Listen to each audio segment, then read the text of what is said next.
يا أيها الذين آمنوا إذا نودي للصلاة من يوم الجمعة فاسعوا إلى ذكر الله وذروا البيع ذلكم خير لكم إن كنتم تعلمون. Alhamdulillah. Allah subhanahu wa ta'ala mentioned at the end of Surah Al-Ahzab a verse that is very important and should be with us at all times. إِنَّا عَرَضْنَا الْأَمَانَةَ عَلَى السَّمَاوَاتِ وَالْأَرْضِ وَالْجِبَالِ فَأَبَيْنَ أَن يَحْمِلْنَهَا وَأَشْفَقْنَ مِنْهَا وَحَمَلَهَا الْإِنسَانُ إِنَّهُ كَانَ ظَلُومًا جَهُولًا. حملها الإنسان لظلمه لنفسه ولجهله. لم يعرف حقيقة ميزان هذه الأمانة التي عرضها الله عز وجل على السماوات والأرض والجبال فأبينا فرفضنا أن يحملنا أن يأخذنا مسؤولية هذه الأمانة من باب الشفقة من باب الخوف من الله عز وجل.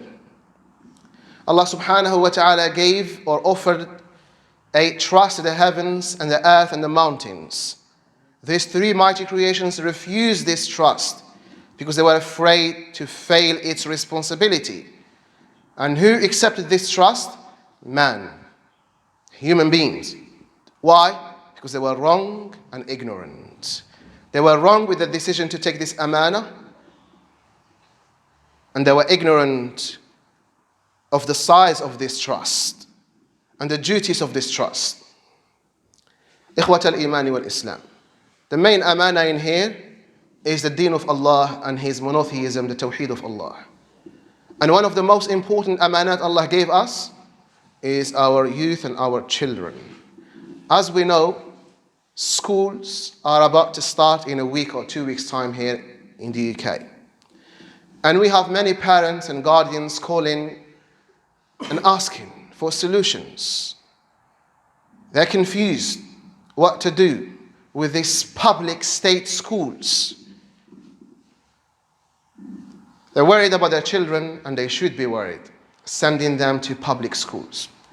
The most common questions they ask: how can I send my son or my daughter to primary school or to secondary school, since the educational system in there has some syllabus which include teachings which are purely and totally against the faith of Islam, such as relationship education and sex education.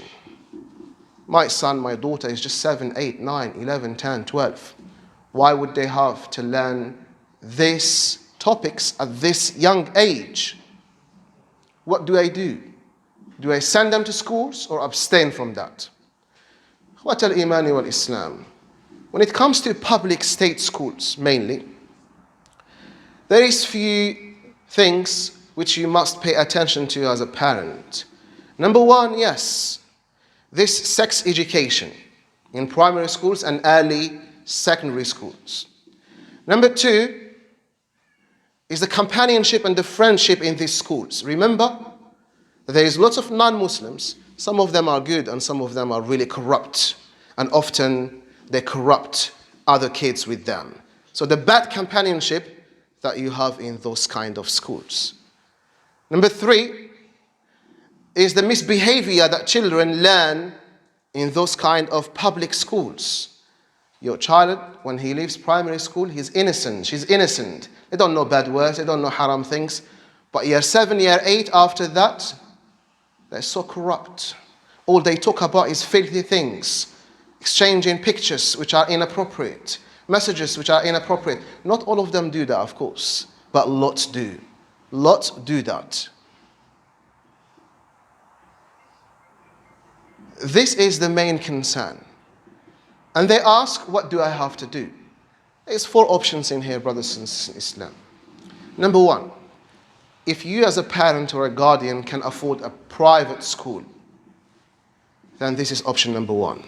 Private Islamic school, this is option number 1. And this does not mean in private Islamic schools or religious schools, they do not have this syllabus included in their system. They do. But it's all about how you teach this syllabus. It's all about the message behind this syllabus, the teacher who's teaching.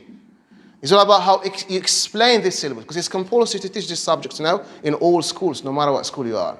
But who's delivering this lesson? What's the intention behind the teacher who is delivering this lesson to the kids? In Islamic schools is much less worse than public schools. Who cares about public schools? Who cares?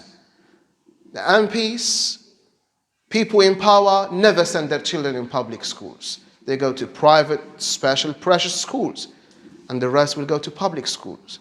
Don't get me wrong, lots of smart people, genius people, good people come out from public schools, but lots lose their way in their public schools, unfortunately. Now, if you can afford that, then public school or private school becomes compulsory on you. If you don't, for example, you're a rich person or a well-off person, you can pay £10,000 a year for your children. It becomes compulsory. If you don't do that, you are sinful. You are sinful in Islam. But if you can't afford it, the second option is homeschooling. If you can afford homeschooling, it's slightly cheaper than private school. It's a little bit better. However, it's not convenient for perhaps most of us to do homeschooling. In terms of financial wise, in terms of time wise, you have to be there, teacher coming to your house. It's almost inconvenient for most of us. But it is an option for those who they have the flexibility and the convenience to provide for their families and children. So this is something number two, you have to consider. Number three, the riskiest stages in these public schools is when they go to secondary school, from year 7 to year 11 or 10. This is where they develop their personality and their characteristics. In here, as a parent, as a guardian, who is well established back home, for example, you're from Saudi or from Kuwait or Morocco or Algeria, a country that has some kind of stability and peace and safety. You can afford going there for 5-6 years for your own kids' safety, okay? Take them there to private education, stay with them, and then when they're 18, 17, 19, they have grown up now. They can decide for themselves. They can choose to come back or stay there. That's their choice and your choice as a guardian. But it is an option. Many people do and it works. They go from year 7 to year 11, 12. When they're 16, 17, they come back to prepare for uni. That's an option. For those who have a house back home, there is safety. I'm not telling you go to Syria or go to Yemen or go to Afghanistan where there is conflicts. No, don't go to these zones because it's not safe. But if you are from a country where there is peace and safety, then this is an option to consider if you truly care about the safety and the guidance of your children. The last option, if you can't afford any of this, then you have no choice but to send them to public schools, because education is indeed important. And without it, in a society like this, you will be the lowest of the lowest. You need education, even if it comes from public school. Yes, not all public schools are the same. Some of them are good, some of them are bad, some of them are in between. If you can choose a good public school and you have the choice to do that, do that. If you can't, you're obliged and you're sent to a specific school, then what you have to do is send them. And number one, you have to do with your kids is earn their trust and be friends with them as a father or a mother. When there is something wrong going on in school, the first person they turn to, not their corrupt friend who teaches them how to smoke and how to have girlfriend and boyfriend. No, they turn to their own father and mother, because when she goes to her mother and tells her that this boy is harassing me, or this girl is doing this to me, or this or this or that, the mother is not going to hit her daughter or her son, or shout at them and tell them off, or lock them in the bedroom. No, she's listening and she's offering love, kindness and understanding and solution. Because if you lose their trust, you have lost them all. You should be their prime marja, refer to you before anyone else. Earn their trust. Be friends with them. Without, of course, stepping down on certain compulsory obligations within Islam. That's number one. This is the first thing. Number two, and we'll finish soon, inshallah ta'ala. Number 2, Islamic studies. Madrasa helps a lot. You must have a local madrasa in your own community. Take them to learn Quran and Islamic studies, because they are poisoning them with this syllabus which are corrupt and not appropriate for their age. So what do? You have to teach them the correct way, in a professional manner. Islamic studies teacher will teach them that no, this is wrong, and that's what's right, and that's how you avoid it, and that's how you deal with it. And please do not tire me or try to upset me by taking your son or daughter once a week to the madrasa only, whereas you take them to sport classes 4 days a week or 3 days, 5 days, Monday to Friday school. And when it comes to madrasa, you go to the teacher of the madrasa and say, oh, I only want my daughter and my son to attend once a week, 2 hours, not even 3 hours or 4 hours. What would 2 hours do to your child a week? 2 hours a week of madrasa, of course, is better than nothing, but it's never enough. Tell me, I tell you. I've been teaching for nearly 10 years now in the madrasa. 2 hours or 3 hours a week, one session a week, is not enough at all to bring someone Islamically. Not enough at all. But of course, it's better than nothing. That's number 2. After earning your trust, their trust, the madrasa is the next step. Minimum twice a week. If you can do thrice, that's the best. The second thing is taking them on holiday when you go to places which revive their identity. Take them to Medina, take them to Mecca, take them to these places where they can see their origin and their original identities. If you can afford Umrah every year, take your children with you if you can afford that. For indeed, it builds something inside them. Don't take them to haram holiday destinations where people almost swim without clothes, where nightclubs everywhere as you walk. Don't take them to these places. You're corrupting them indirectly and unknowingly. Choose the destinations where you take your children to, because they will have a huge effect in them when they grow old. Pay attention to this. Number 4, of course, you have to control their companionship, especially when they are innocent in year 7, year 8. You have to be aware who they hang out with, who they chat with, who they are connected to. You have authority over them. Yes, maybe when they're 16, 17, the authority loosens a bit, because the system and the society, that's how it's designed. But since they are still innocent, you have to have the authority. We know in their schools, they give them the freedom and the flexibility where they can threaten their own parents and their own teachers in the classroom. I know some teachers in secondary schools, in public schools, in their break time when they go to the office, they cry because they cannot say a word, they cannot address their students the way they wish to. They cannot discipline their students the way they're taught to discipline them. Because no, it will be abuse, child abuse. They have a name for everything, a title for everything.